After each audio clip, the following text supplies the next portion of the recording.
Electricity distribution efficiency, इसको बेहतर बनाने के लिए जो एडिशनल हम देख रहे हैं फाइनेंसिंग है, इस पर इम्प्लीमेंटेशन को तेज़ करने के लिए कहा गया है। अदरवाइज़ वो जो $55 मिलियन का वर्ल्ड बैंक की जानिब से हमें मिल रहा है इस सारे सिचुएशन में, तो ये जो है वो असरअंदाज हो सकता है। ये कितना ज़रूरी है और कितना नागुज़ीर है, और इम्प्लीमेंटेशन में आप क्या रुकावटें देख रही हैं? जी बिल्कुल, आपने दुरुस्त कहा कि पाकिस्तान के लिए बड़ा इम्पोर्टेंट है। पाकिस्तान के पावर सेक्टर के लिए, खासकर आपका जो डिस्ट्रीब्यूशन सेक्टर है उसके लिए बड़ा इम्पोर्टेंट है। पाकिस्तान में प्लानिंग जितनी भी हुई है आज तक, उसका फोकस जो है वो जनरेशन साइड पे रहा है कि किस तरीके से जनरेशन कैपेसिटी को बढ़ाया जा सकता है। डिस्ट्रीब्यूशन साइड पे डिस्ट्रीब्यूशन की एफिशिएंसी, डिस्ट्रीब्यूशन की जो रिकवरी के लॉसेज हैं उनको ठीक करना, वहाँ पे जो है वो परफॉर्मेंस को बेहतर करना, उस पे जो है वो फुकदान रहा है फोकस का। तो अब जाके उस पे फोकस जो है वो आना शुरू हुआ है, खासकर सर्कुलर डेट को कम करने के लिए और आपके जो डिस्ट्रीब्यूशन कंपनीज हैं उनकी एफिशिएंसी को बढ़ाने के लिए। तो वर्ल्ड बैंक दीगर डेवलपमेंट पार्टनर्स के साथ साथ जो इनकी एफिशिएंसी है उसको बढ़ाने में जो है वो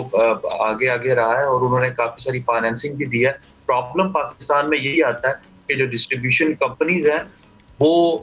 उनकी इनएफिशिएंसीज इस हद तक पहुंच चुकी हैं कि अगर आप उनके लिए कोई एक फाइनेंसिंग चैनल निकालते भी हैं कि आप इनएफिशिएंसीज को खत्म कर सकें, तो उसको बरूए कार लाने के लिए, उस फाइनेंसिंग को पूरा करने के लिए, अपनी इनएफिशिएंसीज को कम करने के लिए वो एक प्लान जो है वो लेके नहीं आ सकते। खास तौर पे आपकी ये जो लो परफॉर्मिंग डिस्ट्रीब्यूशन कंपनीज हैं जिनका आपने भी जिक्र किया, एस्को, पेस्को, मेप्को,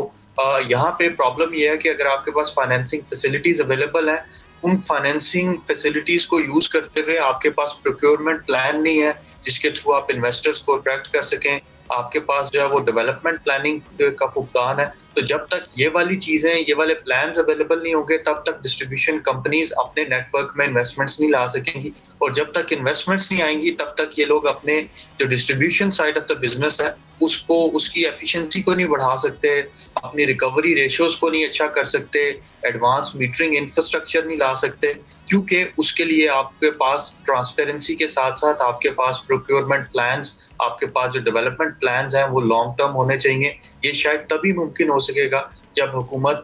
इन डिस्ट्रीब्यूशन कंपनीज को कॉर्पोरेटाइज करेगी और कॉर्पोरेट प्रिंसिपल्स पे चलाएगी। तो शायद अगर आप एक साइड पे प्राइवेटाइजेशन कर रहे हैं तो उसके लिए भी बड़ा जरूरी है कि ये वाली सारी पॉलिसीज जो है वो इंटैक्ट रहें। तो हुकूमत को इस चीज को भी देखना है कि क्या कैपेसिटी अवेलेबल है इन डिस्ट्रीब्यूशन कंपनीज की। अभी हमने रिसेंटली देखा कि काफी सारे, ऑलमोस्ट सभी डिस्ट्रीब्यूशन कंपनीज के जो बोर्ड हैं वो चेंज हुए सवाए हेस्को के। तो हुकूमत को शायद कॉर्पोरेटाइजेशन को थोड़ा सा देखना होगा कि बोर्ड मेंबर्स को किस तरह से इंडिपेंडेंट करके गवर्नेंस को जो है वो लाया जा सकता है, ताकि आप जो ट्रांसपेरेंसी के साथ ये जितनी भी पॉलिसीज हैं प्रोक्योरमेंट से लेके डेवलपमेंट प्लानिंग तक वो आप कॉर्पोरेट स्टाइल में कर रहे हो, ताकि आपको डेवलपमेंट पार्टनर्स की जो सपोर्ट है उसको भी अलाइन करते हुए ये वाले डिस्ट्रीब्यूशन कंपनीज अपनी इनएफिशिएंसीज को कम कर सकें। जैसे जैसे इनएफिशिएंसीज कम होती जाएंगी डिस्ट्रीब्यूशन कंपनीज की, आपका सर्कुलर डेट भी कम होता जाएगा, रिकवरी रेशियो भी बढ़ती जाएगी और शायद हम ग्रिड पे जो इलेक्ट्रिसिटी डिमांड जो कम होती जा रही है उसको भी ठीक कर सकेंगे।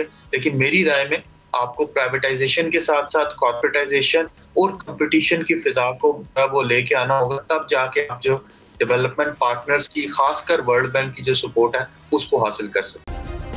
सब्सक्राइब करें और बेल दबाएं ताकि कोई खबर रह न जाए।